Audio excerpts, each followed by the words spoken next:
Ladies and gentlemen, welcome inside the Mel Kiper press box here at Carlo Crispino Stadium ahead of today's highly anticipated matchup between the number 2 team in the state, Archbishop Spalding Cavaliers, and the number 1 team in the state, your Calvert Cardinals. My name is Caleb Stein. I'm joined up here by Joey Faraday, and we are absolutely honored to be calling this one in the best matchup and possible championship preview of this year's 2026 season between the Cardinals and the Cavaliers. When you think of these two teams, you think of championships, you think of winning. They faced off 3 years in a row in the championship, Spalding winning all 3 of them. Cardinals made it again last year, lost it to John Carroll as Spalding was battling the injury bug. Cardinals ended up beating the Cavaliers in the playoffs, sweeping them before the eventual John Carroll championship matchup. And we are ready to go. Third week of the regular season here in MIAA play. Cardinals and Cavaliers off to hot starts in the conference. And Joey, what are you looking for in today's game? Yeah, like you said, Caleb, 6-0 Calvert Hall in the MIA. Spalding 5-1, not far behind. Calvert Hall is 12-1 overall. Spalding 9-2. So it is a clash of the Titans here, number 1 versus number 2 in the state. And 15 out of the past 20 MIAA championships have been won by one of these two programs, so it's going to be a thriller today.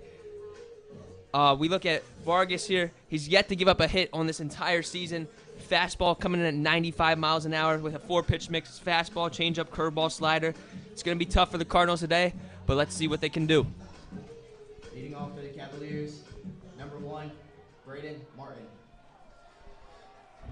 Spalding, the away team, they're going to be batting first. Their lineup goes as follows. They have the shortstop, Braden Martin, ECU commit. He's going to be the toughest out in this lineup. He has been for the last couple of years, followed by Anthony Badillo and Cruz Luna at the top. MJ Morrow, Michael Thompson, and Noah Vassie are in the middle. And then Caleb Lambert, Tyler Jones, and Judah Sherlin to round things off. Martin, first pitch, showing bunt, pulls back, but it's a nice sinker from Dunst to get in for called strike 1. Dunst really a heavy 2-pitch mix. He does have a third changeup that he'll throw occasionally. Martin goes swinging on the second pitch, sends one into the gap, and this one's gone. Bye-bye baseball. Braden Martin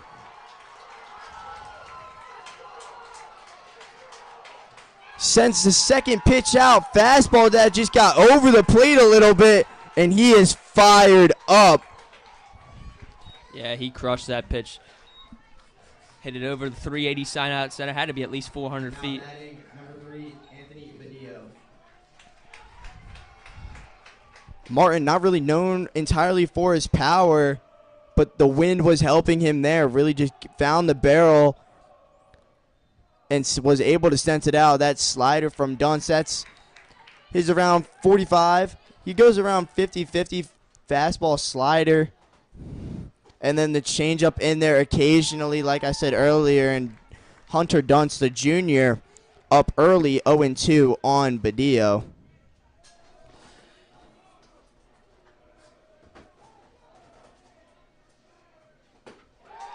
And Dunst makes Badillo look silly with that slider. So this game's starting off hot. 1 home run and 1 quick strikeout for the pitcher, Hunter Dunst, as Cruz Luna comes up to bat now. Big bounce back from Hunter Dunst here, going out and getting him on 3 pitches. That's going to be key for him today, limiting the damage. He's going to get into jams with this star-stud Spalding lineup. It's about how much he can limit the damage here to give the Cardinals a chance to win today. That fastball is low on Luna, future Salisbury Seagull. Luna was in last year as like designated hitter role, sometimes in right field, as the catcher Jake McNally is now graduated.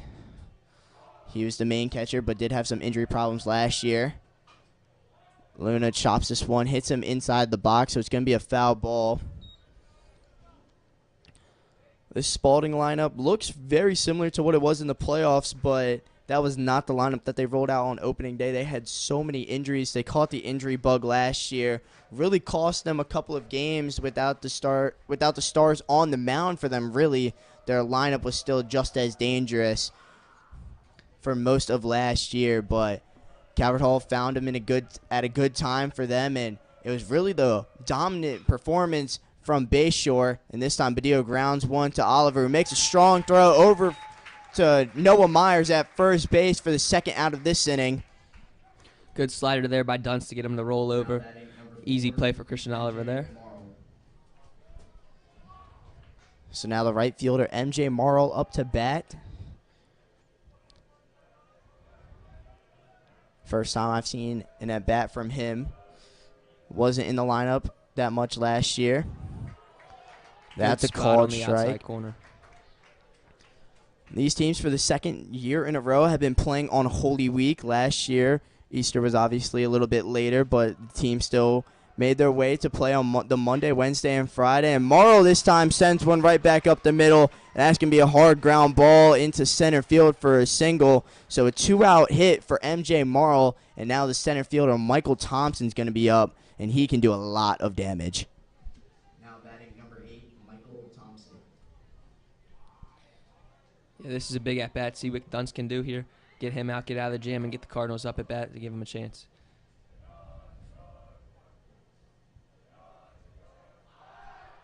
Pick-off move. Morrow not that big of a lead.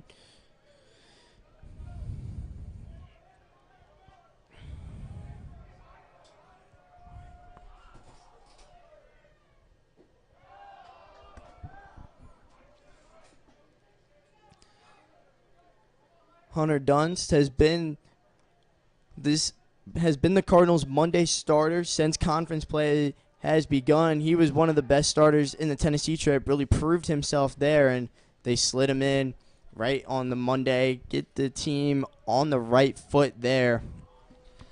Dunce has been nothing short of dominant this season. 0.438 ERA and a 3-0 record with 23 strikeouts. He's been one of the Cardinals' best pitchers. Yeah, and like when you have averages, normally like a 4.3 average is like really good. And sometimes you want to think that that's going to be like translate to a bad ERA, but no, ERA is typically in the 1 to 2 range, not 0.4 range. So Dunce has been nothing short of spectacular against Curley and Loyola to start off the season, as well as in his performance against. He came in relief for Lipscomb Academy, I believe, while the team was in Tennessee.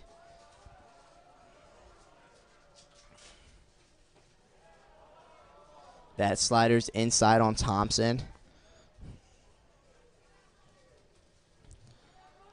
Thompson, a high-ranked recruit in the class of 2028. One of Coach Palumbo's favorites. This time fouls it straight down. So Dunce is ahead 1-2.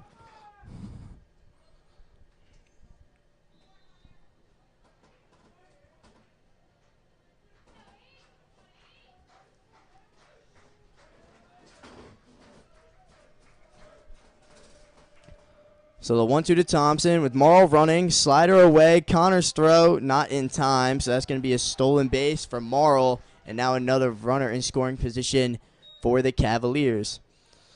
Yeah, you could see that coming. Dunce having multiple pickoff attempts over there. He was ready to go and steal that bag. Cardinals have not been down a lot so far this season. They're normally the team to strike first, but this is also the first Monday home game for them in conference play, and Dunce makes Thompson look silly with that slider. So 2 strikeouts for Dunce. Good cleanup after the home run from Braden Martin that just snuck over the fence over that 380 sign.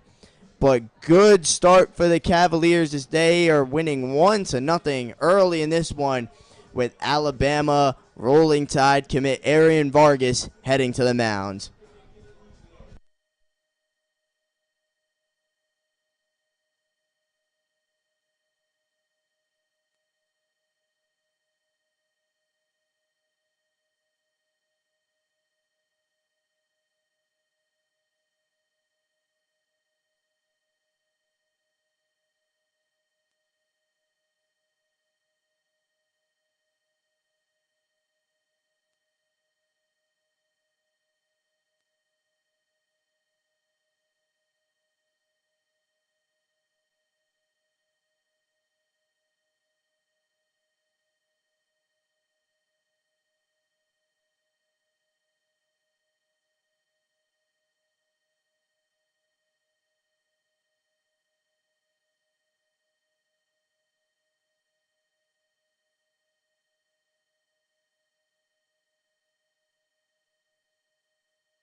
The junior center fielder, Drew Kittleberger, has been leadoff man since day one for the Cardinals. He's gonna be getting things started here in the home half of the first against Arian Vargas, who's been utterly dominant to start off his senior campaign. Kittleberger chops the first pitch right to Sherlin, who makes the play. So 1 pitch, 1 out. But I love the swing from Kittleberger. Cards today are going to have to capitalize on their opportunities. Not going to get a ton of base runners versus Vargas, but when they do, they're going to have to capitalize on every opportunity they get.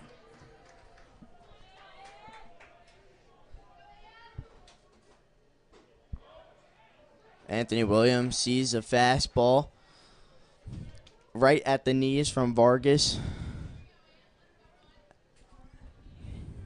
Just super big guy, also really lengthy on the mound, gets the ball down faster than you will typically see in the MIAA when you see like the Pratt Maryland baseball report. Their heat checks for each week. They keep tabs on what pitcher and how fast everyone's throwing. Vargas is 3 miles per hour clear of everyone else in the state. Topped out at 95 last week in his perfect outing against the McDonough Eagles.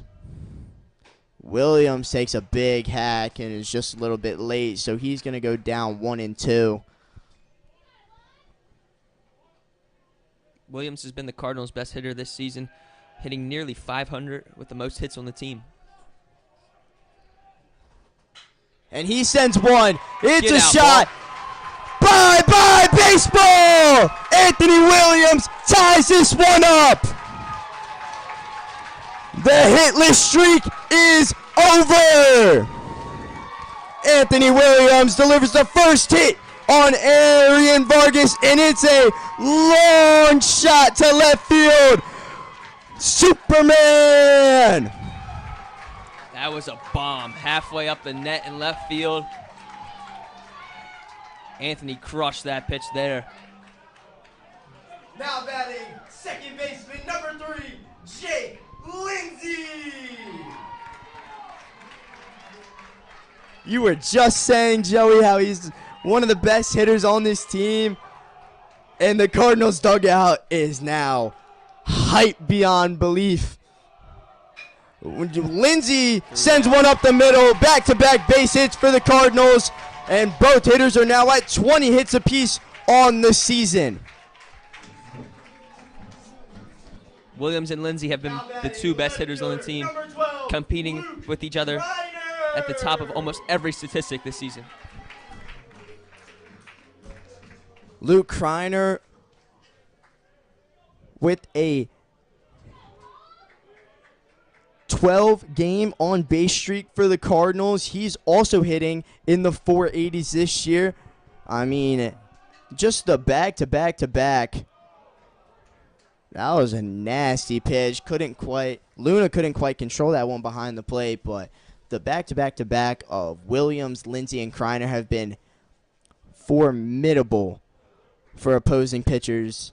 All of them hitting above 480, all of them with an OPS over 1.2, and they have been nearly impossible to get out this point in the season. Vargas throws over, safe on Lindsay. This is going to be the part of the lineup that challenges Vargas the most. Kreiner, the senior left fielder, been in the cleanup every single game this season.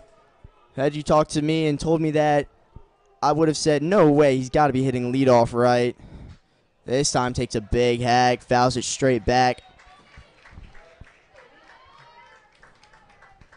But he's told me he's enjoyed hitting in the cleanup spot. I mean, especially when the guys in front of him are always on base. He's got great speed and will always be able to continue the innings. The last thing he wants to do, though, is ground into a double play with all this momentum on the Cardinals side. Lindsay with a good secondary and slides into second base, and that's going to be a pass ball for Cruz Luna. This is big here for the Cardinals. Runner in scoring position. Got to look to capitalize here again.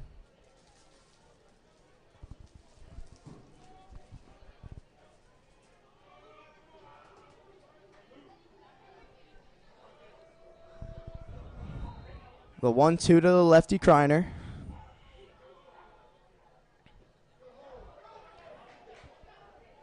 They're going to say it was a drop third strike. I don't know if he went all the way, but it counts in the strikeout book for Vargas, but it's going to be another error. Now batting first baseman number 34, Noah Myers.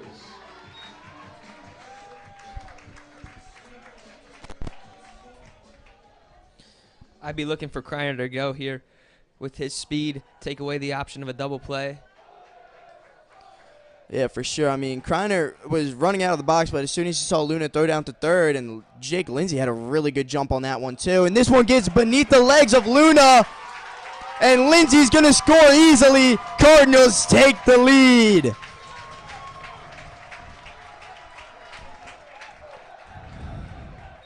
Big time response from the Cardinals here in the bottom half of the first. All the Cardinals want to do is get to the bullpen. If they can make Spalding have a bullpen game today before 2 more games back-to-back later in the week, they know that they can have good position to take this series from the Cavaliers. Myers chops one to the third baseman, Badillo. Makes a strong throw over and beats Myers out by a step. So good play there. Way to wait on that from Badillo. Does not advance Kreiner from second, though. Now batting, catcher number 5, Connor Callahan.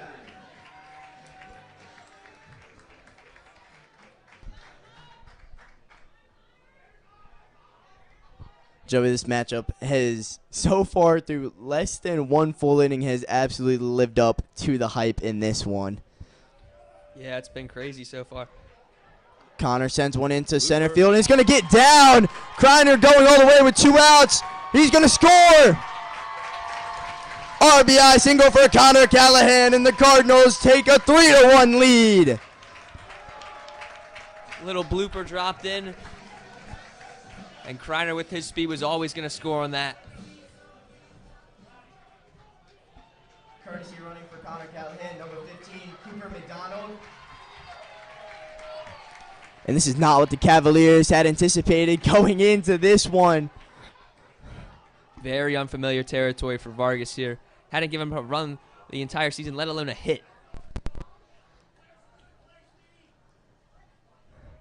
Grayson Ryan waiting for his opportunity after the mound visit.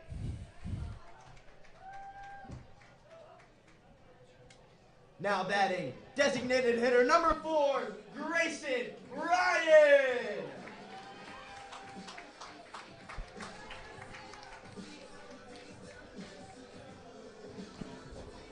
So here comes to the plate Ryan, as the Cardinals have sent now 6 up to bat.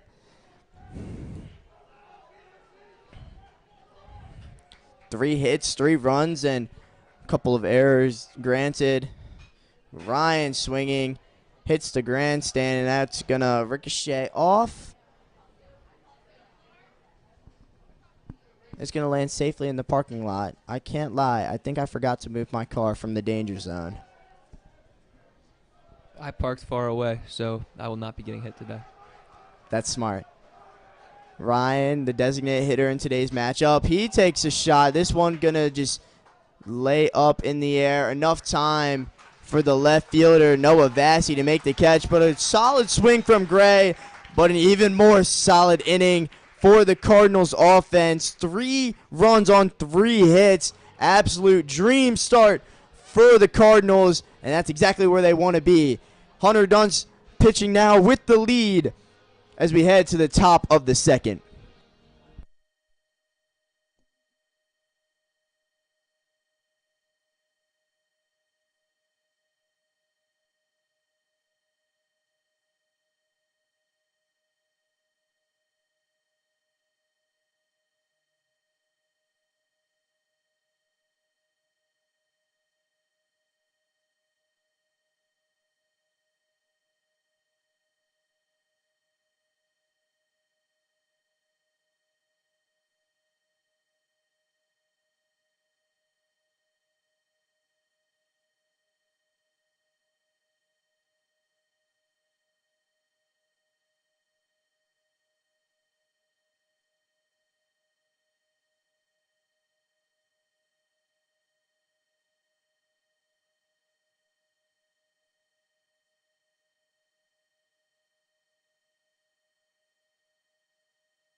6, 7, 8 due up here for the Cavaliers.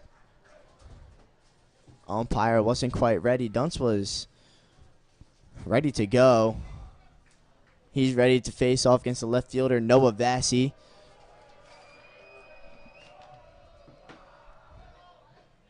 That was a nasty first pitch slider. Coach Kevin Ryan, the pitching coach for the Cardinals, he's the main pitch caller as well, unless the watch system sometimes breaks or the Wi-Fi cuts out. Then Connor Callahan will call the pitches, but he knows Dunst and he knows his Spalding team, and they knows what they look for, and he's going to mainly aim for early in the count fastballs away, just like that one to Vassy, that they're either going to roll over or just going to be no chance to get a good barrel on it. And then late in the count, wants to get a slider just like that to make him chase, which he's already done twice in this one. In just the first inning, Dunst had 2 Ks on the slider itself. This time goes high fastball and blows it by Vassy. Blew it right by him. Big time response from the Cardinals. They need to. Dunst needs to keep dealing and so the Cardinals can stay on top and put the pressure on Spalding, playing from behind. Yeah, the Spalding Cavaliers team does not like to play from behind. They like to get their leads early, which they had for about half an inning in a batter before Anthony Williams sent a shot halfway up the netting. Probably saved a couple of cars' windshields out on the road there on Putty Hill. Lambert chops one to the second baseman. Lindsey makes a strong throw. Good defensive play from Lindsey, and 2 quick outs here in the away half of the second. Now batting number 10, Tyler Jones. The first baseman, Tyler Jones, now up with the 9-hole hitter, Judah Sherlin. On deck waiting if he's to get on, but that's a first pitch slider from Dunst.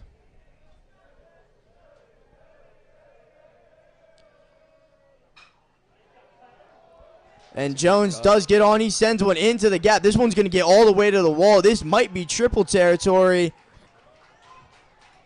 but a good way to get it in from Kittleberger. So that's just going to be a double from Tyler Jones in his hot season. Continues with that extra base hit. Yeah, good swing from Jones. Pitched down and away and going with it into the right center field gap. Batting number 9, Judah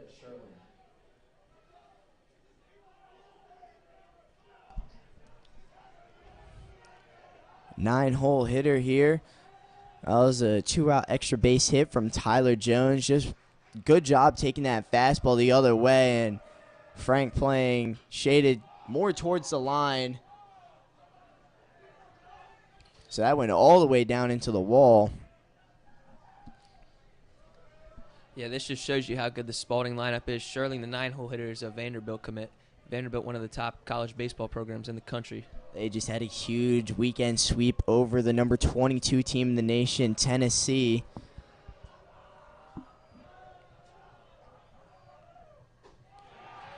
Good slider there from Dunst. Sherlin was the end of last year's shortstop after Braden Martin went down to injury. And Badillo was the second baseman. And now Badillo is everyday third baseman. Braden Martin's back, healthy. And that pitch. Missed. Sometimes with this umpire, we've seen him a couple of times by now in this season. I've gotten kind of used to his zone at this point. Joey, it's almost line to line, I can't lie. Gonna need the ABS system in high school baseball soon. There he goes. Sherlin goes down swinging. Another strikeout for Dunst. 2 in the second, 4 on the day. They strand Jones over at second base, and the Cardinals are coming up to hit with the lacrosse team now coming on for our student section. Cardinals have their 3-1 lead heading into the home half of the second. Vargas looking to settle the batters down as they're going to have 8, 9, and 1. Frank, Oliver, and Kittleberger due up.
Senior right fielder Ethan Frank leading things off. He's been swinging it better as of late. Really found his stuff late in the Loyola series. Had a couple of good line drives in that one. Started off a little bit shaky due to his shoulder injury. And he takes a second consecutive fastball for a ball.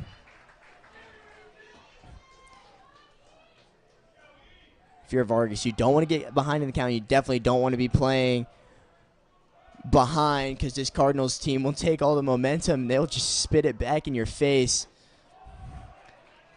They are loud today in this one. They know how important this series is. Coach Kerr told the team as soon as we came back from that win against Loyola, he said, be prepared to meet this team next at least 5 times this season. That's a fastball. That was painted from Vargas. Good spot there. Found the outside corner of the plate.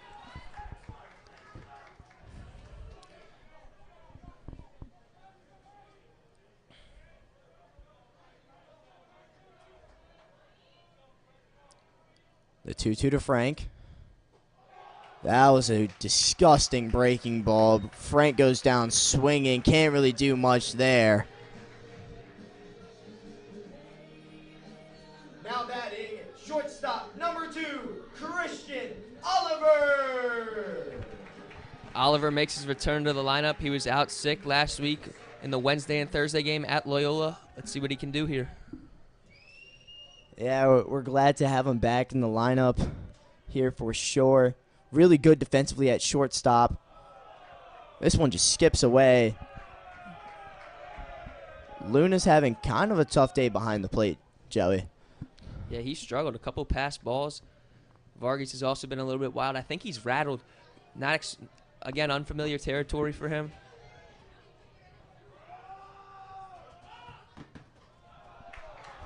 That fastball's high on Oliver.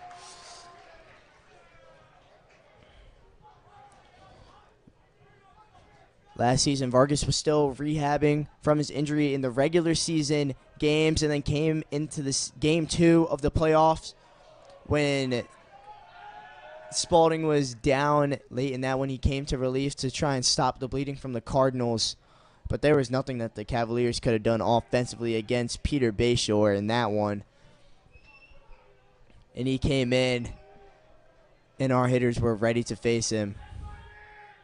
Oliver sends one sharply to the second baseman. Sherling's got to make a tough throw, and he does. Gets the speedy Oliver out, but it's going to turn the lineup card over to Drew Kittleberger now. Now batting, center fielder, number 11, Drew Kittleberger.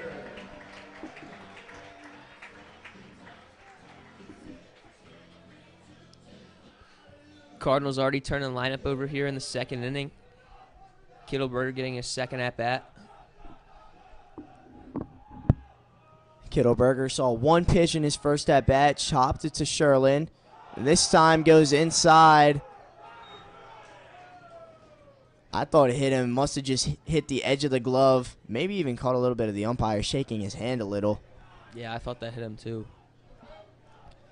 Kittleberger as the leadoff man. His average is not the highest on the team, but he gets on base. His on-base percentage compared to his average is astronomically better. He will get on by walks. He has drawn 3 hit by pitches this year as well, and he'll just do anything.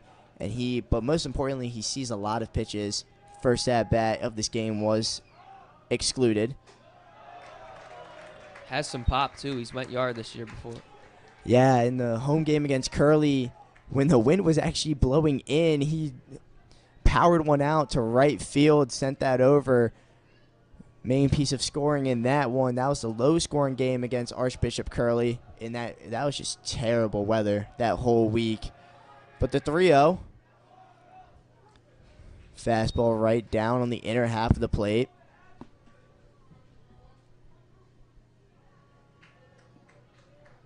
Finally starting to warm up here.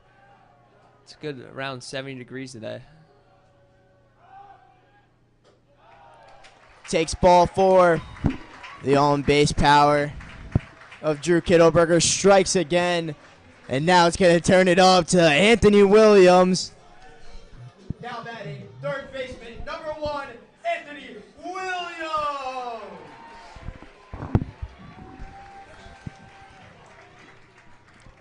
This man hit a bomb. It was crushed. Almost hit it over to that parking lot across the street. Yeah, Ollie's needed to watch out on Anthony Williams' last swing. We'll see how Vargas approaches him this time. But it's going to have to wait. Throws over.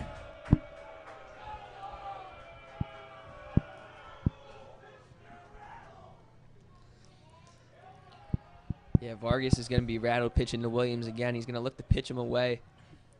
But I wouldn't be surprised if Williams is patient here and draws a walk. Sees that fastball up. Yeah, that was Williams' first home run of the season. He's had plenty of close calls, I gotta say. It's been a long time coming. Coach Dodura actually said before the game, we were walking in together, and he was like, yeah, I think Anthony Williams or Jake Lindsey and are going to get the first hits against Vargas and be the first hits he's allowed all season.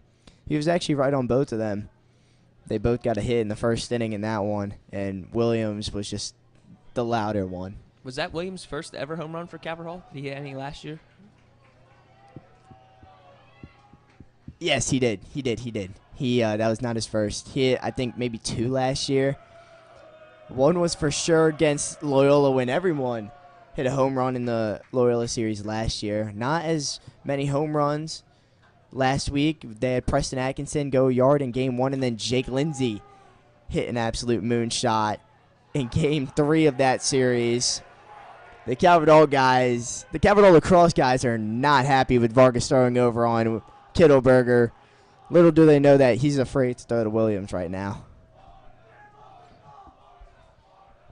Yeah, they might have to start like the major leagues. 3 pickoffs and then it's a balk.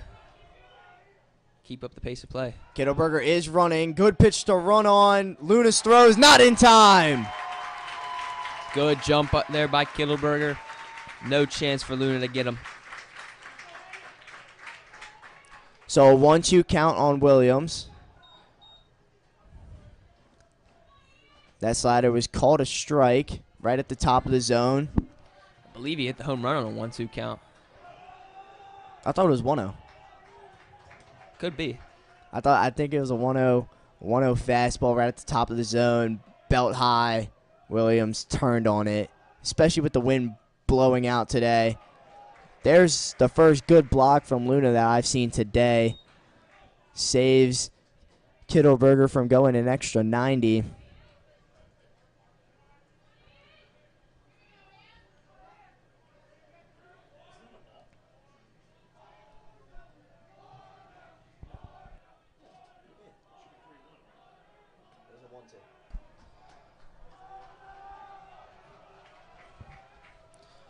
So the 2-2 to Williams. Slider that hit a mile high. Not really sure where it is, and it drops! 2-hit day for Williams. 2 RBIs as well. Kittleberger scores from second, and the Cardinals extend their lead. That one was hit into no man's land. Right in between the shortstop, left fielder, and center fielder. Now batting, none of them took charge. Number 3. And as a result, it drops down. And Williams is on second base. Yeah, hitting the common baseball term, just the Bermuda Triangle. Shortstop, left field, center field, all charging on it. I mean, that ball was hit really high. He dropped his bat on that slider, but a hit is a hit, a run is a run. Cardinals take a 4-1 lead with Jake Lindsey, who's been the hottest hitter for the Cardinals this season. Good hustle there by Williams, too, to get to second base off that, running it out no matter what.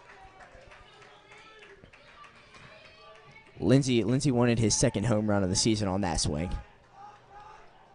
just a little bit ahead on that slider. It'll be interesting to see what the Cavaliers call on this next pitch, knowing they try and back pick, and it goes into center field. Good backup from Thompson.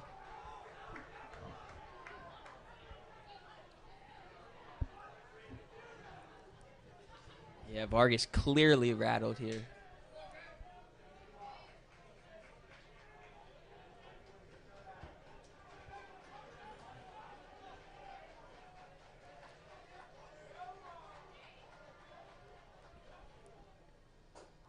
Lindsey takes another big swing. Lindsey with some of the he has the fastest hands on the team. He will get that bat around in a hurry. He has some of the fastest hands in Maryland as well, in the whole state for the class of 2027. Currently uncommitted. I could definitely see him going to a Power 4 level school. This time, Census One kind of just flips it out to right field, but it is hauled in by MJ Morrow, and the damage stops there for the second inning at least. Williams with an RBI double in an unorthodox type of way, but anything works for the Cardinals. They've put up 4 on Vargas as of now, and Dunst is going back out for his third inning of work, up now 4-1 on the Cavaliers.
Top of the lineup here for the Archbishop Spalding Cavaliers out of Severna Park, Maryland. Braden Martin showing bunt first pitch again.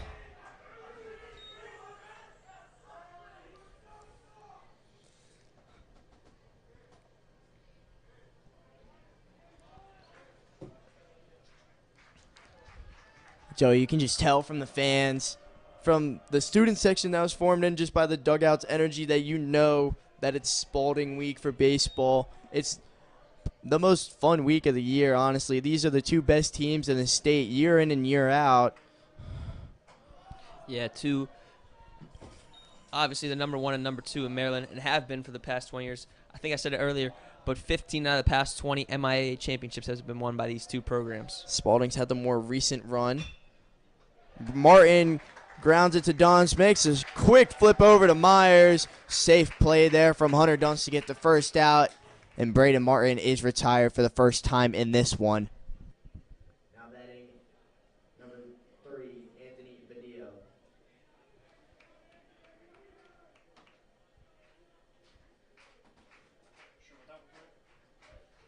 No.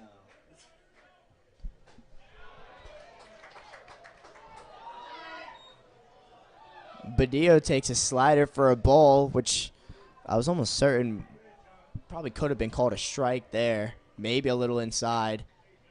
But sends one the other way. Good inside-out swing from the future Virginia Tech Hokie, Anthony Badillo, and he's on for the first time in this one.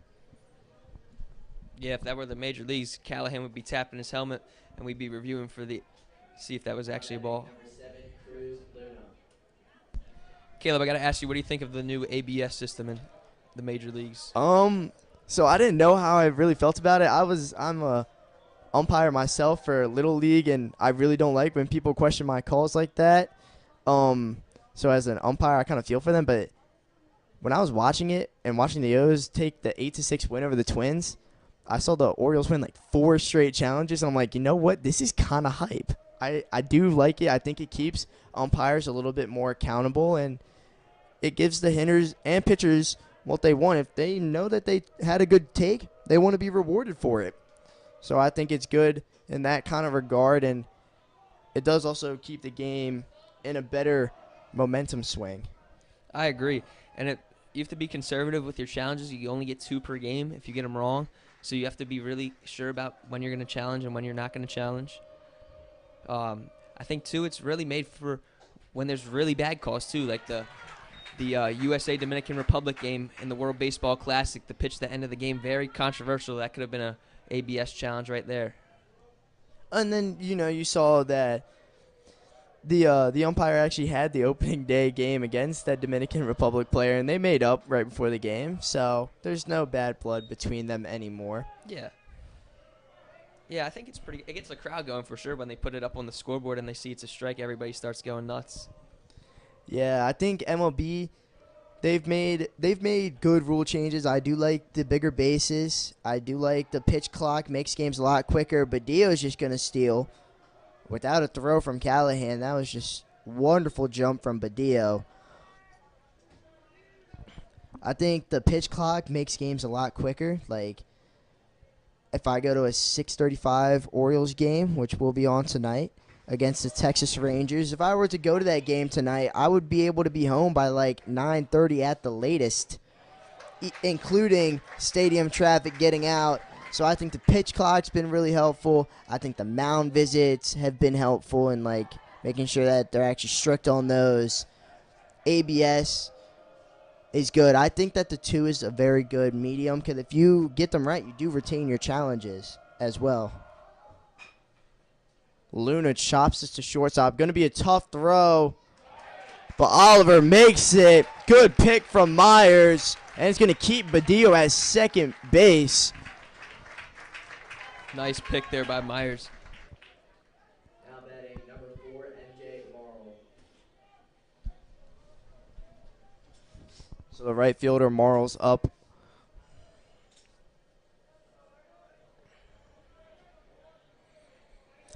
I mean, obviously for the ABS system, we're going to continue this. You can't really have it in high school. It's really hard to keep track of every single high school's players' exact height and stuff. This is an opposite field shot. Badillo's going to get waved around. Frank's going to make the throw. It's going to be cut off. So an RBI single for MJ Morrill, and the Cavaliers cut into the lead just by 1. As Morrill scores, Badillo in from second on a good inside-out swing there to the opposite field. Yeah, just found that hole out there, punching it into right field. Frank had no chance to throw him out of home. He was already. Thompson swings through that slider from Dunce.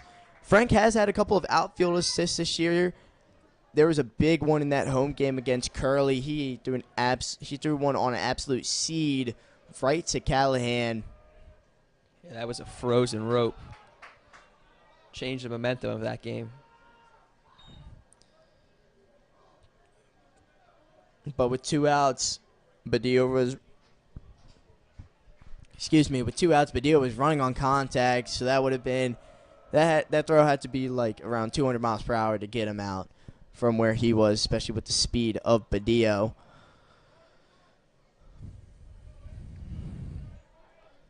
But the Cardinals are not worried, still up by 2, exactly where they want to be. Morrill swinging again.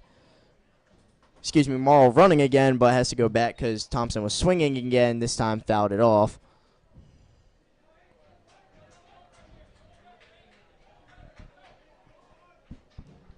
Yeah, Martin's probably going to go again here with 2 strikes. Anything to get runners in scoring position. But Thompson goes down swinging again. Dunst gets him for his second straight time with the slider. He's been on fire today. I don't think he's going to be taken out. We love to call Hunter Dunst the Spalding Slayer. He's been ready for this one for weeks now. Vargas is going to come out. His pitch count's super high and has let up 4 runs, his most since the 2024 season, mainly due to limited appearances in 2025, but still not the place that Vargas wants to be at through 2 innings. But the Cardinals are going to take a 4-2 lead as they head to the home half of the third.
Luke Kreiner leads things off. He reached on a fielder's choice from a drop third strike.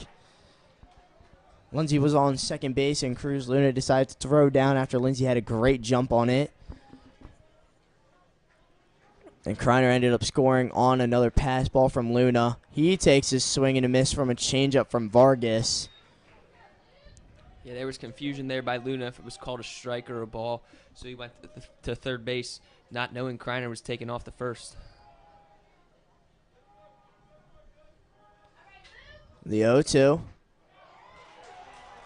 Outside corner. Kreiner does not agree with it, but it's a strikeout looking, and the first batter retired here in the third for Vargas. Pitch was framed really well by Luna. First baseman number 34, Noah Myers. Looked a little off the plate, but he brought it in well. Umpire rings Kreiner up.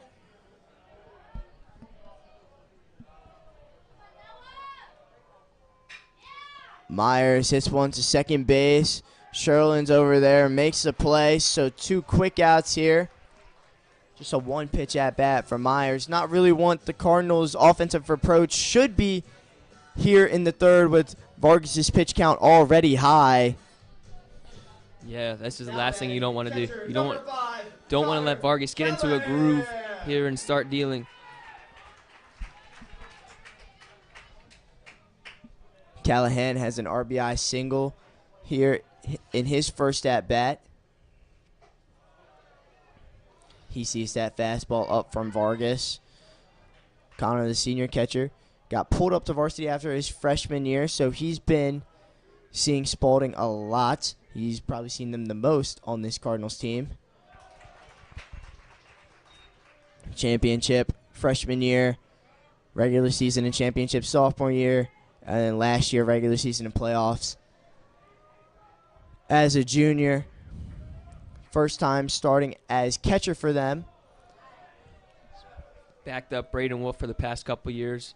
Now he's finally getting his opportunity to be behind the dish for the Cardinals.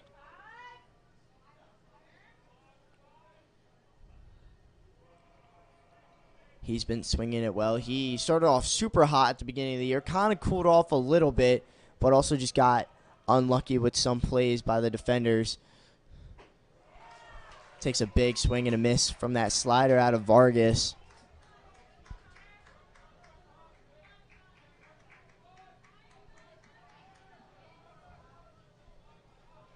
Cardinals in their preparation have been putting the velocity machines in their facility up a tad bit more than usual in preparation for him.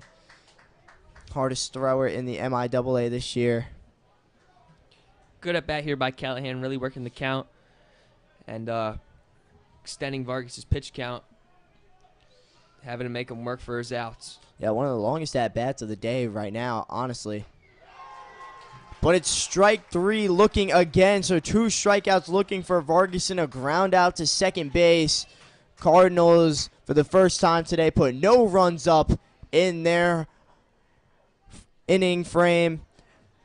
But Hunter Dunst is going to be looking to continue to shut them down as he's going out for his 4th inning of work here at Carlo Crispino.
First pitch slider from Dunst just outside on the left fielder, Noah Varsity.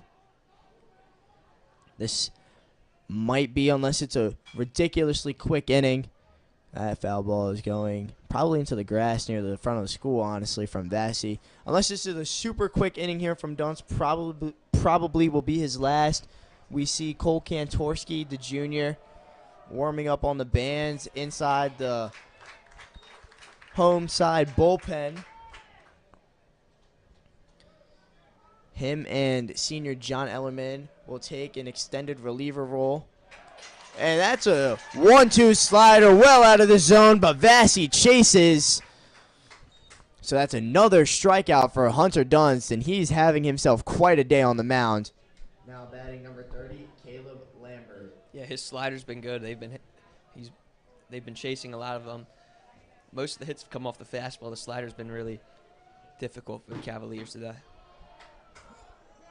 Lambert takes that fastball low. His last time up, shot one into the gap out in right center field, but was eventually stranded. Chops one foul. Not quite sure where that hit foul, because home plate is technically still fair territory. That's where it starts. Fun fact. Might have hit him. I thought it hit his front foot. That's a very strong possibility, but it's a 1-1 count on Lambert. And he sends one into the gap as well, but this time it's just going to be a single, but a 2-for-2 day for Caleb Lambert gets another hit. Now Tyler Jones will be up. Just past the diving Lindsay there. So close to making a play on that one. Just a little bit out of the reach. Now they're playing at more double play depth. Looking for a slider to just roll one over and just twist it, get out of this inning. There's a good slider, but no swing from Jones.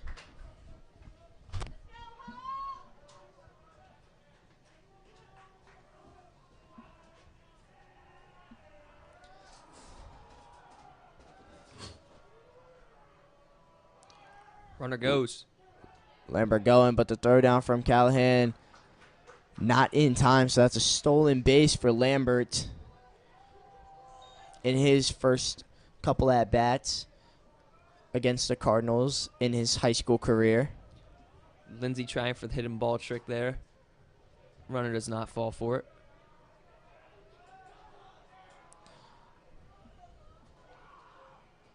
The 0-2. That one's high.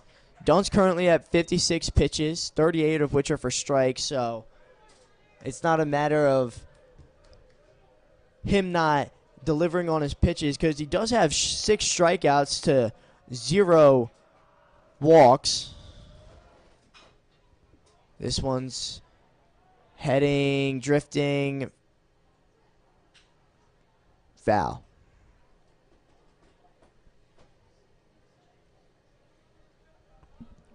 Not by much. Pretty good swing there. Yeah, the ball is really just carrying out. Now it looks like the wind has shifted to more towards right center field. Earlier in the game, it was blowing out to left.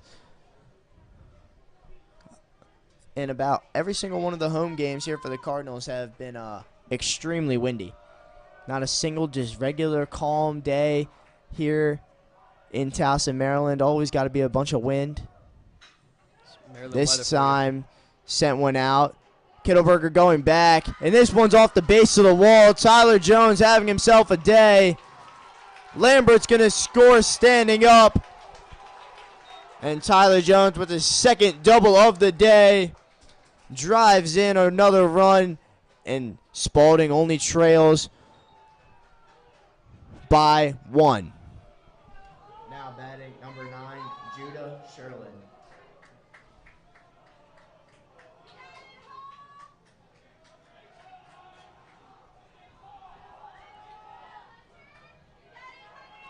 Kantorski really starting to get loose down there. Sherlin sends one, but it's right at Kreiner, who makes the out.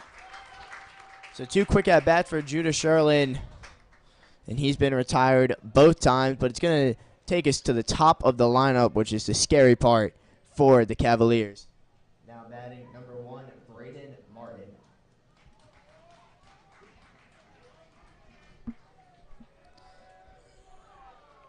Martin 1 for 2 on the day with a leadoff home run.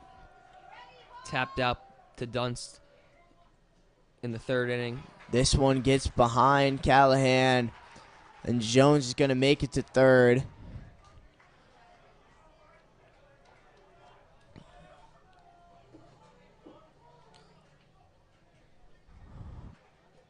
Martin could be one of the favorites for MIAA Conference Player of the Year.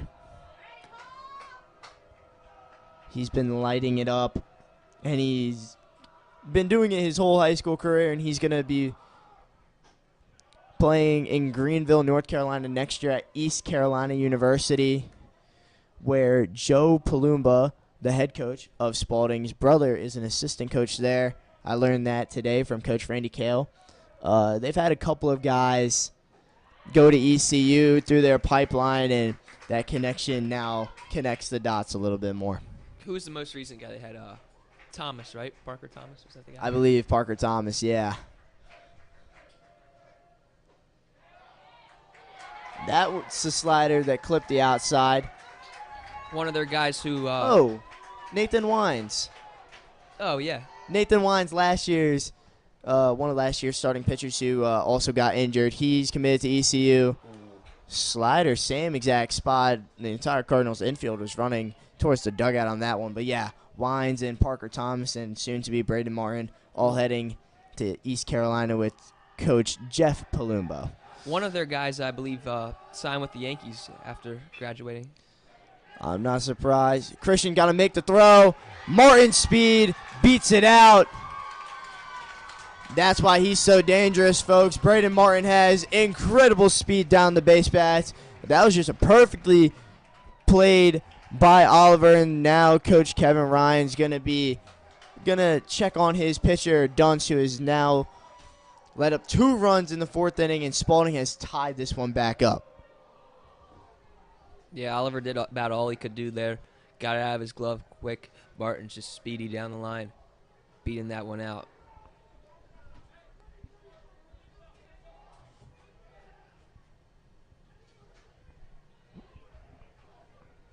Cardinals are really want to have Dunce get through this inning, and then look to bring in Kantorski probably the next inning. 4 innings in high school. Ball is just about equal to the 5-inning mark in college and MLB. If you can get your starting pitcher to 5 innings in like a relatively low pitch count, you want to be in. That's a good spot. You don't leave too much on your relievers at that point, especially with young high school arms. Not as many arms as well. They're going to have to be reusing relievers towards the end of the week. We'll be seeing who the Cardinals will be able to throw on the Thursday afternoon game. Martin's going to be going, and he's going to make it there easily. Good pitch for a strike there on Badillo. That's 4 or 5 stolen bags today on the day for Spalding. Really taking advantage of all the base runners they get. Yeah. Dunce with his fastball tops out around like 86 miles per hour with the slider. That's his get-out pitch, but the slider doesn't have quite as much velocity to it.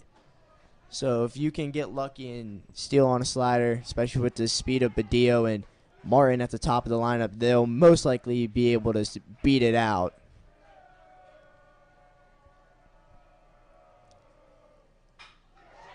Badillo smokes one right to Lindsay, who makes the play. Line out for Badillo. Cardinals now have to add a little bit more here in this one. We're back at the deadlock. 4 across the board as we head to the home half of the 4th inning. Vargas going out for his 4th inning of work. Just at 47 pitches so far in this one. Really settled down after that first inning explosion from the Cardinals, but he's looking to keep them settled down in this one.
So the designated hitter, Grayson Ryan, up to lead things off here in the home half of the 4th inning. He takes that curveball high from Vargas. Ryan, a two-way player, DHs, and is the Friday starter for the Cardinals here.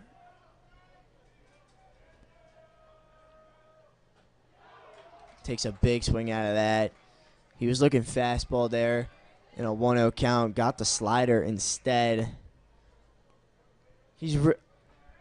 Vargas, he's been hit hard on his fastball today, but his slider's been basically untouchable.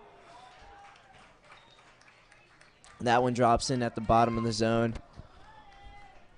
Vargas only at 50 pitches at this point in the game. He threw 47 through 3, and then the 3 in this at-bat to Ryan, who swings and misses. He's a little upset of himself now, just late on that high fastball from Vargas, but he gets the first out of the inning, which is always the most important one. Yeah, Vargas seems to be in his groove now. Number 7, Ethan Frank. Tiring the past 4 Cardinals. That's Vargas' 5th strikeout on the day, along with 1 walk and 4 hits, 4 runs, only 2 of which were earned. Both of them have been via RBI of Anthony Williams with the solo shot and the double that you're going to count in the scorebook as a hit, but really was just a defensive miscue for this Cavaliers defense. Frank swings through that slider.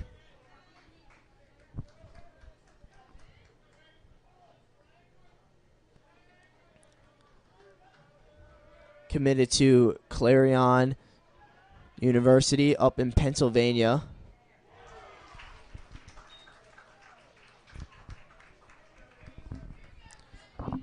Where he'll still be a big Penn State football fan, I'm sure. No doubt about it. But the 1-2 to Frank. Breaking ball, breaking ball, breaking ball. And gets him down swinging again. Vargas' 6th strikeout of the game. And he's now cooking with some gas. Now batting, shortstop, number 2, Christian Oliver. Yeah, 4 out of the last 5 guys have struck out. Cardinals need to just put the ball in play, give themselves a chance here.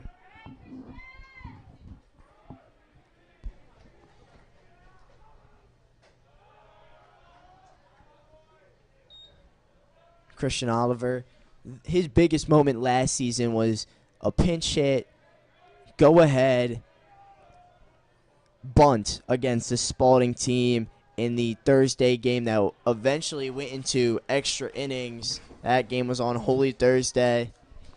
One of the most electric games I've been to as a manager of this Calvert Hall baseball team. Rubber match of the 3-game series. Spalding won the first one on their home turf. Cardinals felt a little down, and then in the second inning of the second game, the right fielder Will Hag sent a home run over that scoreboard out in left center field.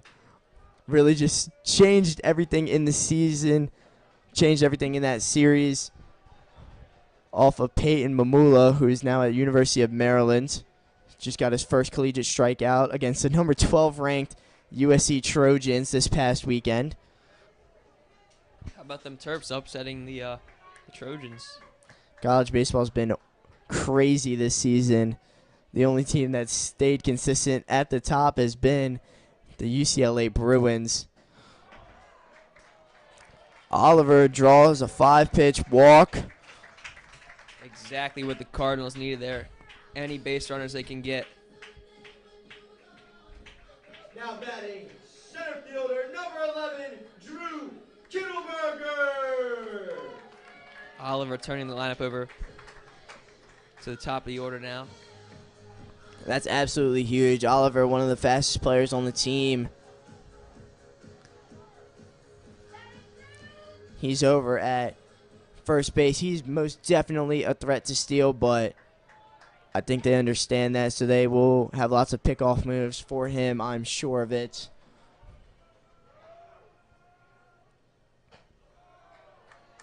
Fastball's high and away to Kittleberger, who's 0 for 1 on the day with a walk in his last at-bat. He also has a stolen base and was eventually driven in by Williams' RBI bloop double. Emphasis on the bloop.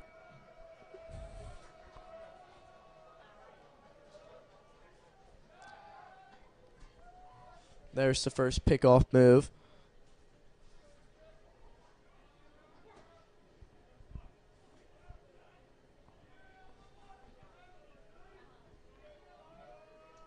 Kittleberger, when he started here at Calvert Hall, couldn't quite narrow down a singular position. You know, he was in the outfield a lot. Oliver with a great jump.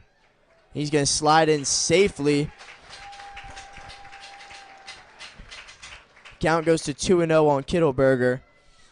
But yeah, he started off, you know, he could play all the outfield positions, and he even came in initially as a second baseman, but Jake Lindsey's really emerged as the everyday second baseman, and Kittleberger's found his home out in center field.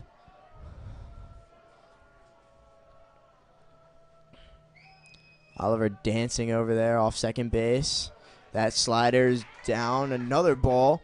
Vargas losing it a little here. I think Kittleberger's got to take all the way here. 3-0 count.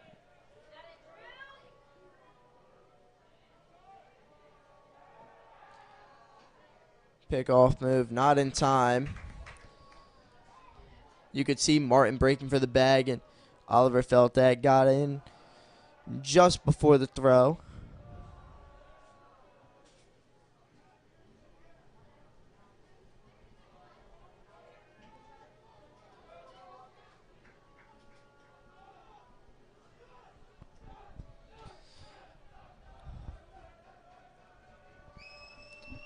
Dugout chirping.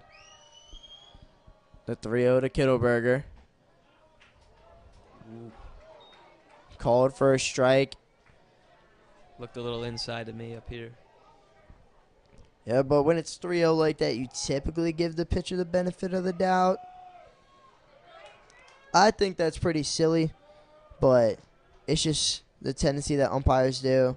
And pitchers just want to throw a strike on 3-0, especially when the batter's not going to be swinging. Another pickoff move.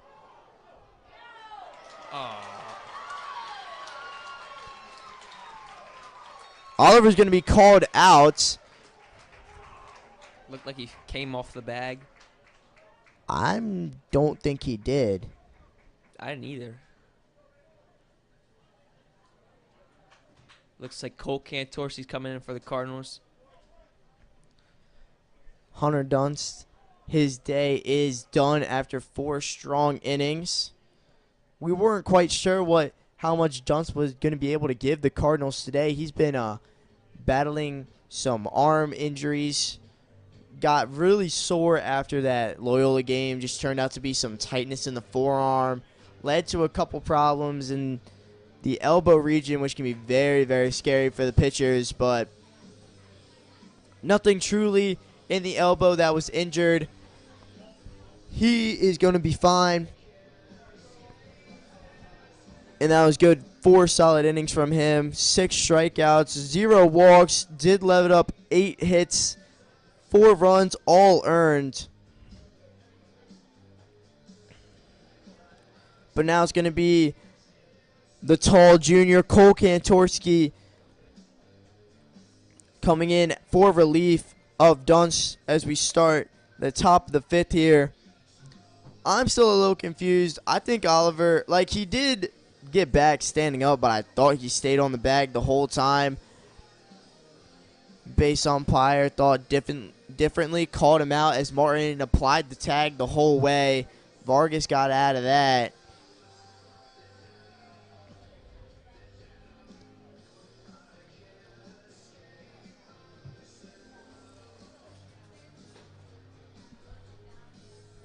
Cruz Luna's going to lead off here. The catcher was struggling a little at first, but found his rhythm behind the plate now. Now pitching for the Cardinals, number 10, Cole Cantorski. And leading off for the Cavaliers, number 7, Cruz Luna.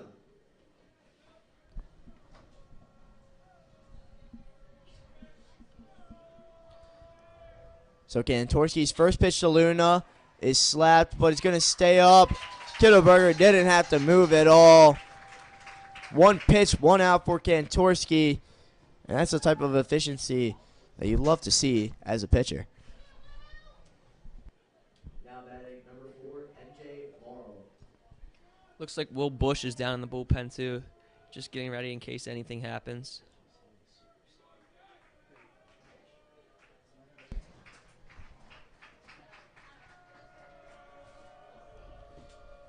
Cantorski's second pitch of the evening.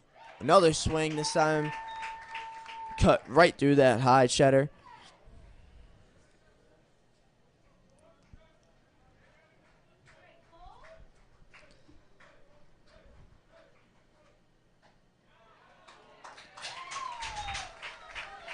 Coming straight after him with a fastball.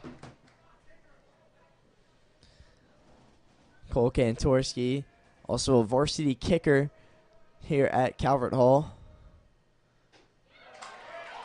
Strike 3 called on Morrill. 4 pitches, 2 outs. Great work from Kantorski, all on the fastballs, and they have not found an answer for him yet. Now batting number 8, Michael Thompson.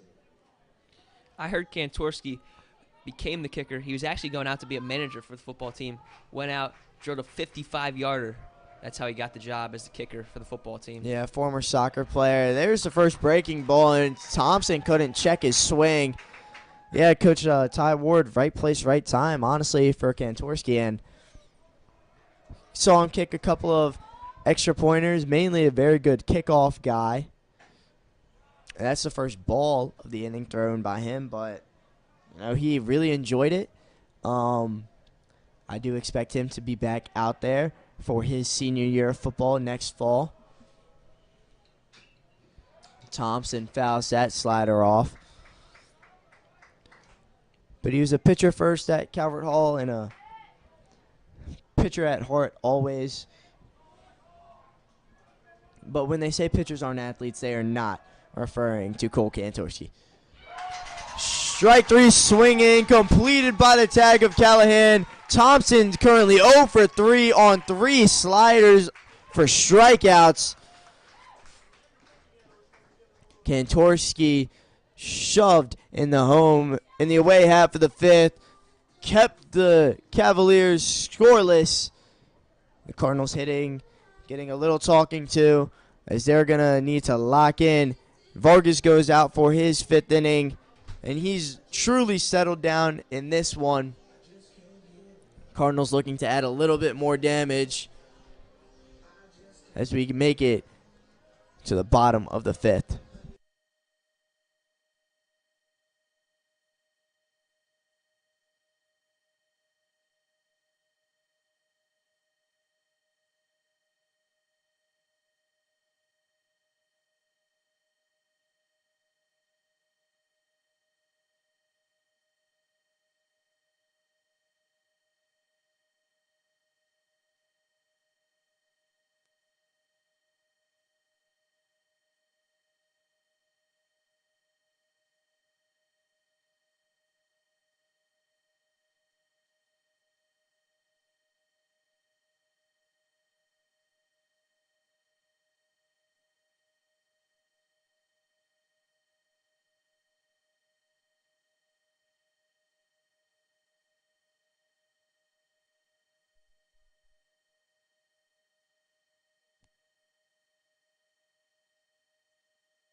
So Kittleberger is going to be up to actually finish off his 3rd at-bat in this game on a 3-1 count against Vargas last inning. Christian Oliver got picked off at second base. Kittleberger swinging, grounds it right to the first baseman, Tyler Jones. So he is retired after just 1 pitch here in this one, but it's going to bring up Anthony Williams. Now batting 3rd baseman, number 1, Anthony Williams. Heart of the Cardinals order coming up right here.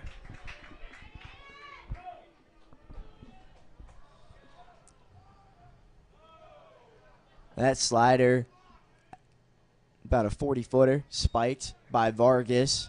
So Williams saw that out of the hand and backed out of the box.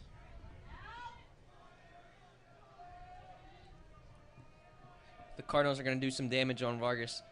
These are the guys that are going to do it. Williams, Lindsey, and Kreiner. Yeah.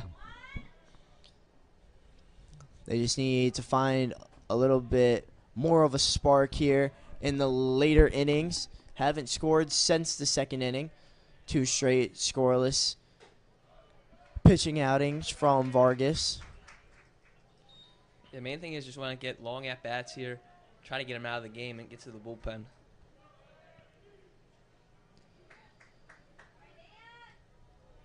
Anthony Williams, the junior, committed to Duke University down in Durham, North Carolina. He's facing off against SEC pitcher and Alabama commit Arian Vargas. Those teams don't typically play during the season, but you never know. An early season invitational, they might be facing off again in the future. But the 3-1 to Williams, just missed it, fouled it straight back, absolute hitters count. Good job swinging there.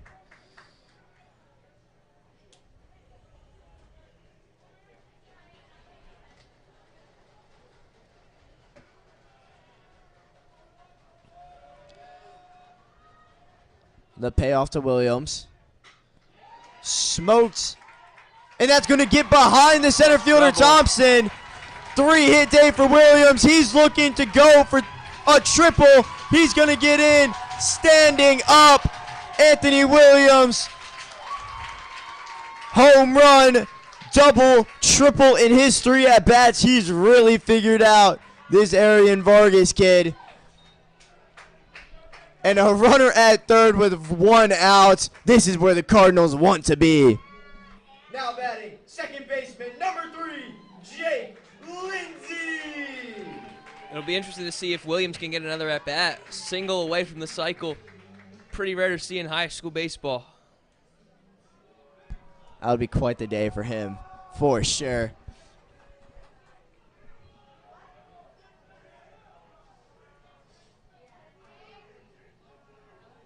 So now Jake Lindsay, who's 1 for 2 on the day.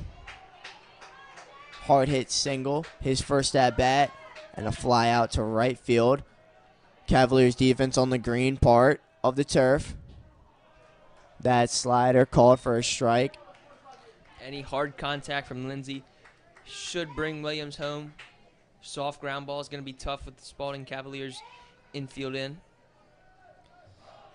It is absolutely necessary for the Cardinals to bring this one in. Lindsay swinging hard. That's towards, I think that hit a car. It's hard to tell with the Spalding bus, you know, just parked in the middle of the road, but I guess, guys, that's cool. That's cool, but 0-2 on Lindsay. He calls time.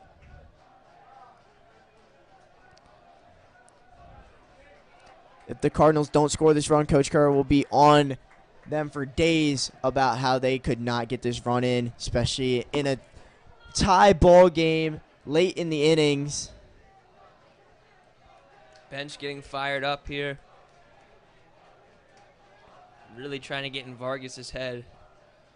The 0-2. Lindsay elevates this. That's going to go over the net foul. That's what he needs to do. He needs to elevate it, get it out into the outfield. Williams has good speed over at third base. A sac fly will do, especially with only 1 out in this inning. But something has to give for the Cardinals.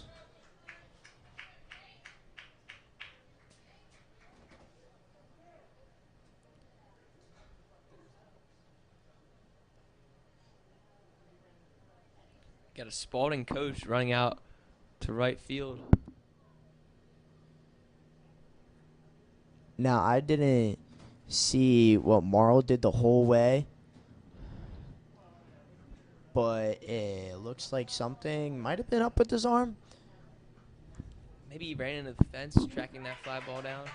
That's my guess. Oh, Spalding Cavaliers bus has now moved out of their spot, realizing how close they are to danger.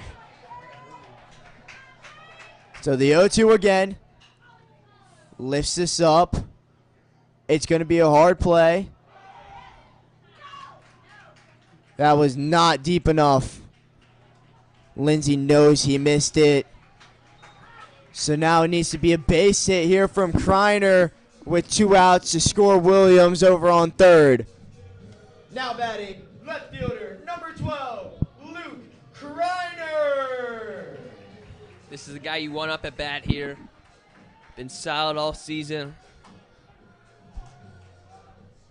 He's looking for that hit today. He's looking to drive in Williams after that triple. He's late on the inside fastball from Vargas, who I am gonna probably assume is close to his day is close to being done.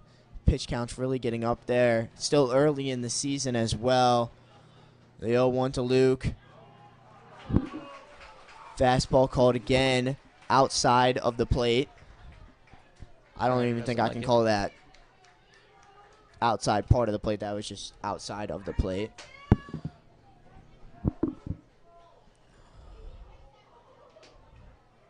Williams got a little jumpy. Tripped on his way back to third. Got up, though, without a throw from Vargas.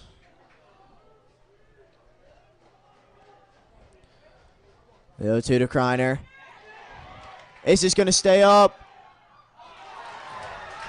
Good play from Noah Vassy. That did stay up just enough. That ball was traveling just a little. Kreiner knew he almost had that. So the 1-out triple from Williams does not end up paying off for the Cardinals, as they don't get the run across.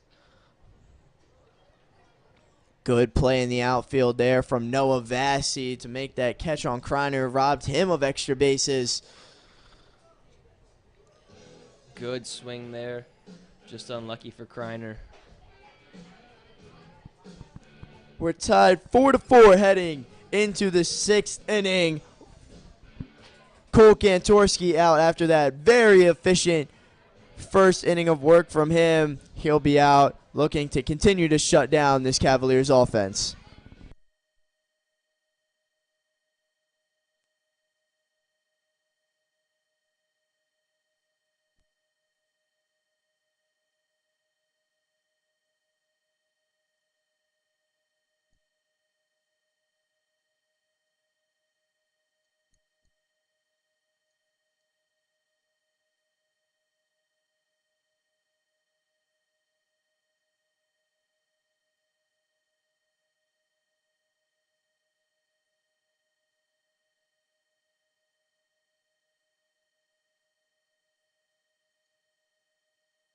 So Vassy, who just made that great catch out in left field.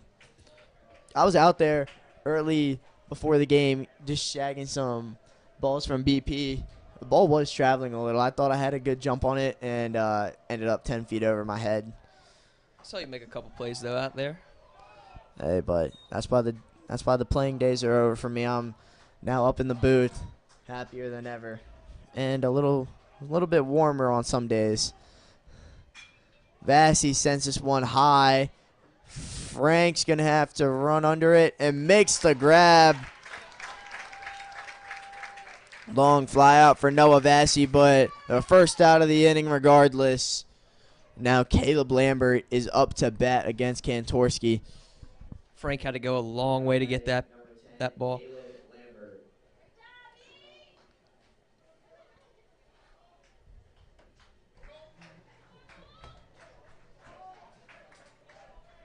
Lambert with a hard double his last at bat. He was the third run for the Spaldings that crossed in the 4th inning.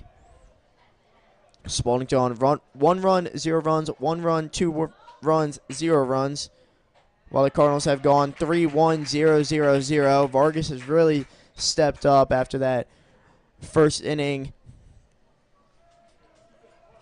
where 7 guys came up to the plate in that first inning, scored 3 runs.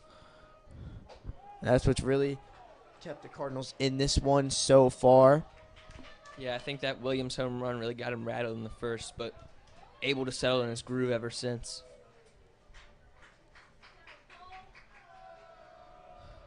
But Kantorski now with 2 balls in at bat for the first time today.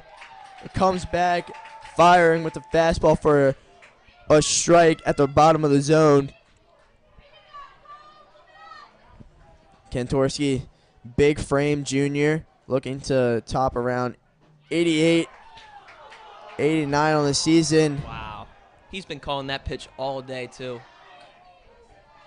I was just about to say strike three, get the throw around going, but no, I guess not. Also defensive changes. Cooper McDonald in now catching for the Cardinals. So that's a walk for Caleb Lambert, his second time on. Now batting number 10, Tyler Jones. Do the Cardinals, does McDonald usually come in relief of Callahan in some games? Yes. McDonald's been in for a lot of games for the Cardinals. Typically just as like a late game replacement to keep Connor's legs fresh, especially with the big season, a long season coming. Myers is going to tag out Jones, and he's retired for the first time today. He's now 2 for 3. But Judas Sherlin is up next. Excuse me. No, he's not. He's going to be replaced. Late substitution by Coach Palumbo. He's going to be replaced by Maddox Butts.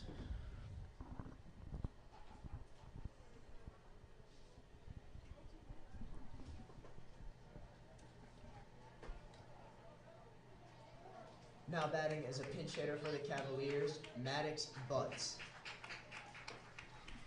So I believe Sherlin's day is done after a tough day at the plate. And they're going to get the lefty Maddox Butts in against Kantorski, just looking for something. That was the same pitch that was called a ball in the last at-bat. See, I was going to say the exact same thing. I don't know where the strike three, it just was strike three. Because I've seen Kreiner got rung up twice in this game on pitches more outside than that one. Some good changeup from Kantorski. Gets Butts way out in front of that one. But I think it's safe to say that Lambert had a 7-pitch at bat, or a 6-pitch at bat, and it really should have been 3-3. And he got on. There you go. There's the strikeout.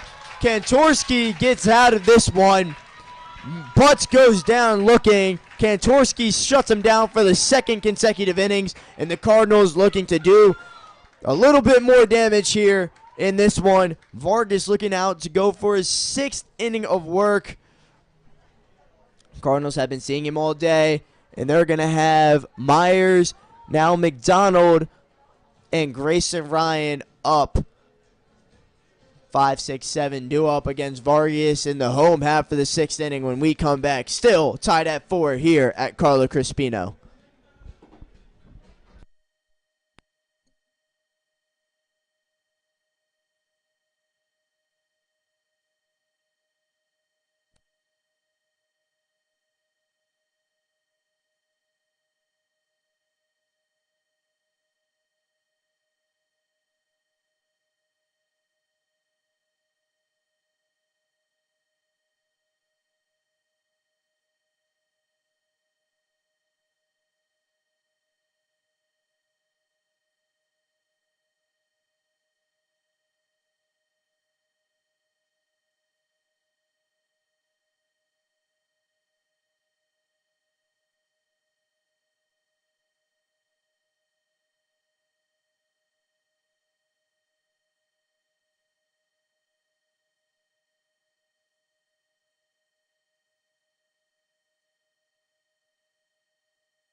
senior co-captain Noah Myers.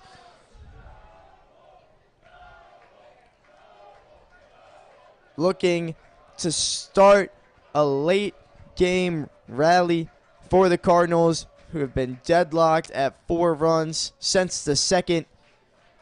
Takes a first pitch slider from Vargas, and that's been his pitch today. Spalding letting Vargas go. Really wanting to win this one. Sticking with their main man. Vargas has only allowed 5 hits, and 3 of which came in the first inning. So ever since the first inning, he's only allowed 2 hits, and he's at 80 pitches, which is kind of a lot for early season.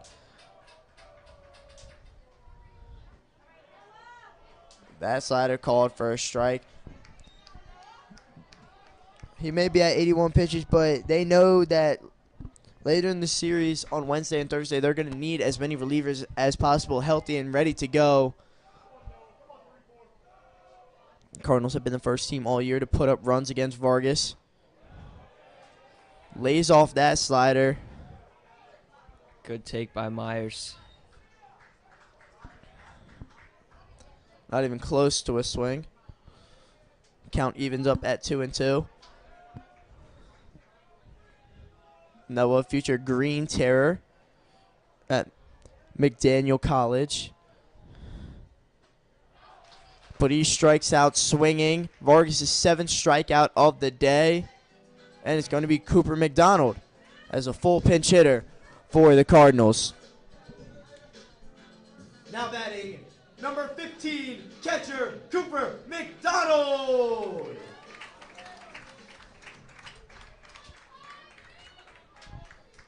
Cooper McDonald, the junior, in his first at-bat in this one.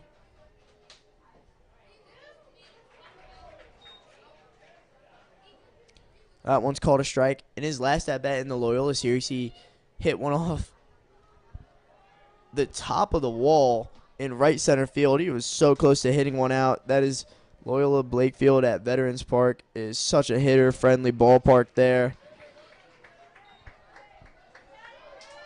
The ball was just traveling the whole way. He definitely got a good pitch. It was a upper slider that was left hanging. He just drilled it out there for a double. But the 0-2 to him. This time sees the slider well. Sees it outside for a ball. Yeah, McDonald might be a small guy, but has some pop. Can really get into a pitch if he gets a hold of it. Was starting catcher on JV for 2 straight years. And got pulled up at the end of last year.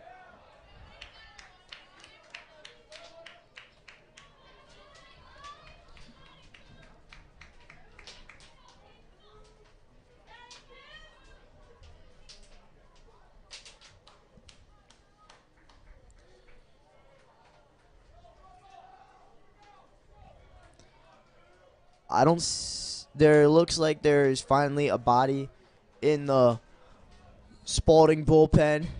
Coop fouls this one off again.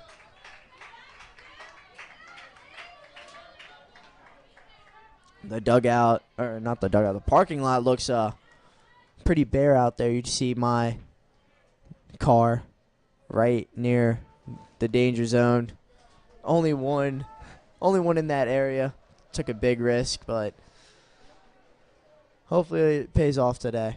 The 1-2, McDonald fouls it off again. You got to assume, unless he gets into trouble, Spalding's going to let Vargas go at least the rest of the 6th inning, maybe even bring him back out for the 7th. I mean, right now he's approaching 90 pitches as of right now. Like, I know he's shut them down since the 2nd inning, but you just got to think about the arm. You got to think about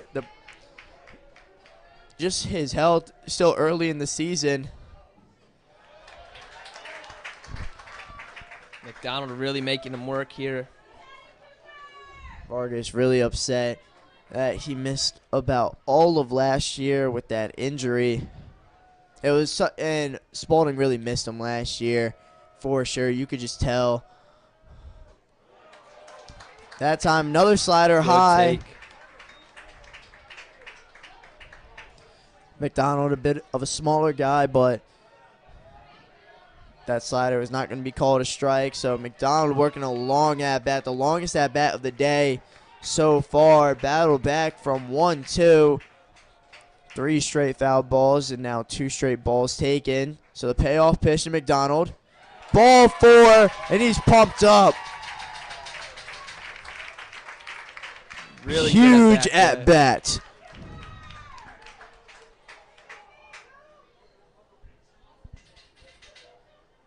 And a mound visit here. I don't see any bullpen point. So it appears that it's just going to be a try and settle him down. Maybe just kill some time. It's what the Orioles did yesterday. They had their pitching coach go out and talk to, I believe it was Grant Wolfram, while Rico Garcia was warming up. Then just one batter later, he got pulled about 2 pitches later, and Garcia was ready and got out of the bases loaded jam for the Orioles against the Twins in their eventual 8-6 victory. Now batting, designated hitter number 4, Grayson Ryan. Who's looking really entertaining for the Orioles is Ryan Helsley. His closer entrance is electric.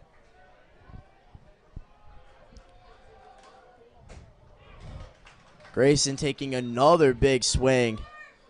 He's had a couple of them. Umpire ushers him back inside the red part of the dirt near home plate. McDonald faked like he was going to go. Does have good speed. Taking a big lead. That was an emphasis of practice the last week and yesterday. Looks like Atkinson is on deck hitting for Frank. So what the Cardinals will probably do, McDonald got back just in time. Little hesitant there. What they'll probably do is they'll put Frank out. No, they'll put Grayson Ryan out in right field in replacement for Frank, and then Preston Atkinson, the new designated hitter. Grayson before this year was not really an outfielder, but has been warming up there all season and has had a couple of games started under his belt there. They just want his bat to heat up just a little bit more. He's very good on the mound. He's the Friday starter. It'll be interesting to see what they'll do at third if Williams comes into the game to pitch. They'll probably maybe try to make some sort of double switch to keep Williams. I think they'll just bring in Dalton DePriest. They'll bring in Dalton DePriest at third base, the backup third baseman. He's had a couple of games under his belt due to Oliver's sickness. And when Anthony Williams is planned to pitch, DePriest always is ready to go over at third base. But you don't want to lose Williams' bat in the lineup. No, they don't do that. They just lose the DH spot. Strike 3 called on Ryan. Fastball right down the heart of the plate, right at the bottom of the zone. Perfect placement from Vargas, and he gets the second out of this one.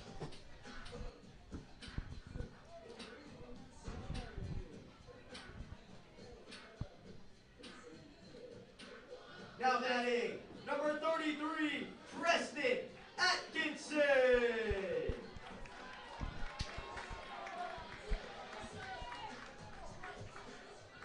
It's also possible that if the Cardinals don't want to make it too confusing, they're just having Preston hit, and they'll have Frank go back out into right field at the end of the inning.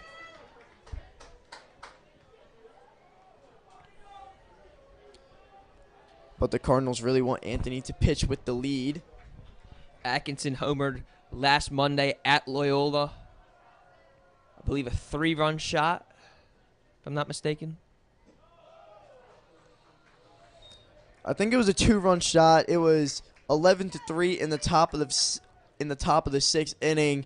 The guy in front of him just got on, and he carried one out over the right field wall to make it 13-3 in the eventual 10-run mercy rule after 5. So the Cardinals got their victory. Quick in the town next door.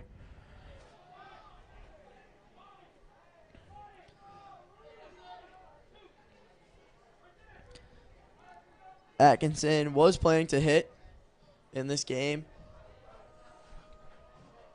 He now gets his opportunity. He's had a couple of big hits so far this season, especially one in Tennessee against Lipscomb Academy.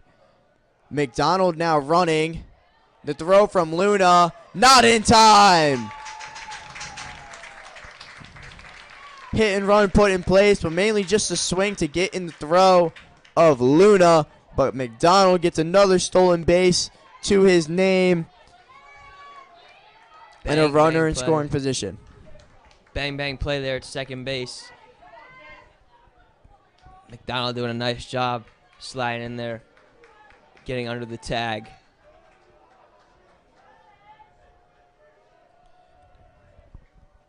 A single will score a run. This time it's hit instead right to Martin. Good swing from Atkinson. But Vargas gets out of it. And he's through 6 innings. And as I said, it's just a hitting replacement, not a defensive replacement. Frank will go back out to right field.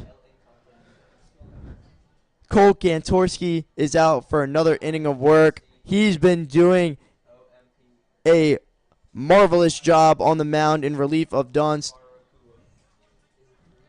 Cardinals hoping to keep this at a deadlock at 4 as we head to the top of the 7th here in Towson, Maryland.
Top of the lineup due up. Scary part for the Cavaliers. Braden Martin on the second pitch of this game drove one out to right center field and hit a home run that just snuck over the fence. Got the scoring started here. Also has an RBI infield single to get the last run in this one in. Will Bush is again throwing down in the bullpen.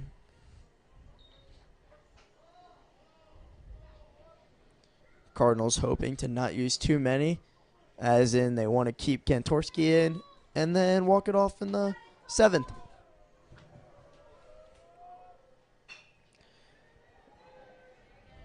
Ball floats up right to the glove of Kittleberger, and Martin is retired again. And that's such a huge out for this Cardinals team. Now batting number 3, Anthony Badillo. Looks like Frank stay out in right field. Cardinals not overcomplicating anything with the changes made. Badillo well ahead of that breaking ball from Kantorski.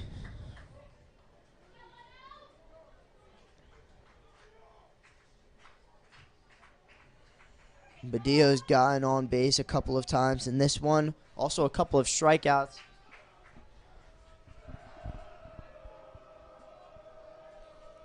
The 0-1 from Kantorski. Fouled off at the top part of the grandstand came right back into the glove of McDonald. A lot of noise coming from the Spalding bench. You can tell how much this one means to both squads here. Want to start this series off right.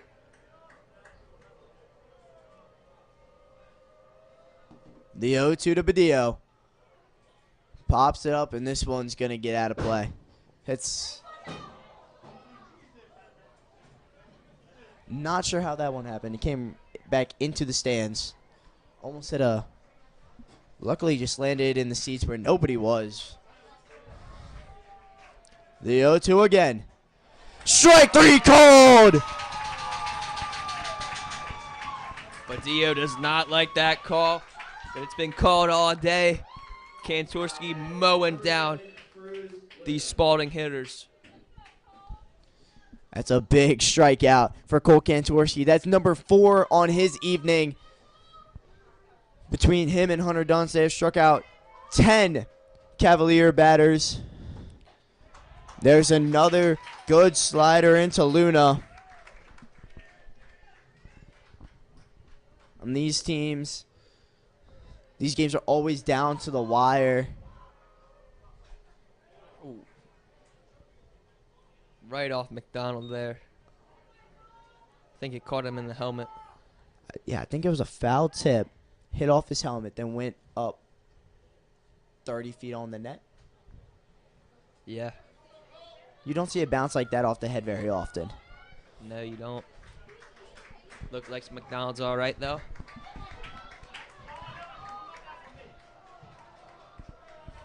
The 0-2. Hit straight to Lindsay. Finishes the play. Cole Kantorski throws 3 scoreless in relief of Dunst. And the Cardinals are gonna head to the bottom of the 7th with a chance to win it. Vargas's day is done. 9-1-2 coming up. Big chance for the Cardinals to win it here. It looks like number 19, Ryan Waugh. Ryan Woe? Whoa.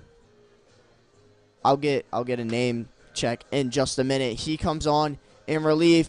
He's gonna try and finish off the 7 and send this into extras. Cardinals looking to do the exact opposite and win it in walk-off fashion for the first time this season. Now pitching for the Cavaliers, number 19, Ryan Waugh.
So the shortstop, Christian Oliver, shows bunt.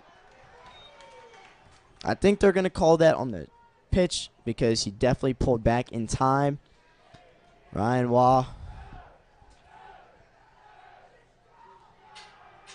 Grayson Ryan getting the bench fired up. That's what he looks forward to. On days that he's not pitching, he loves to get the dugout hype.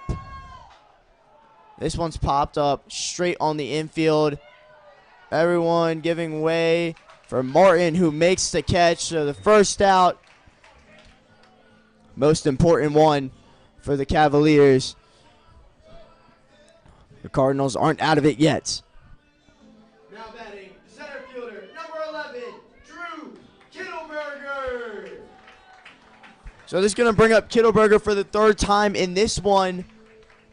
Excuse me, no, the fourth time in this game. Senior John Ellerman now throwing down in the pen. So we've seen Bush, Williams, and Ellerman throwing down there. Be interesting to see what the Cardinals do if we do go to an 8th inning. That's a wild pitch there from Kittleberger. In 2 at-bats, he's seen 1 pitch, and in the second at-bat, the middle one, he drew a nice 5-pitch walk. Took a big cut out of that high fastball. Almost sinker-like movement from Wa's fastball. Hits this one off the end of the bat, fights it off foul.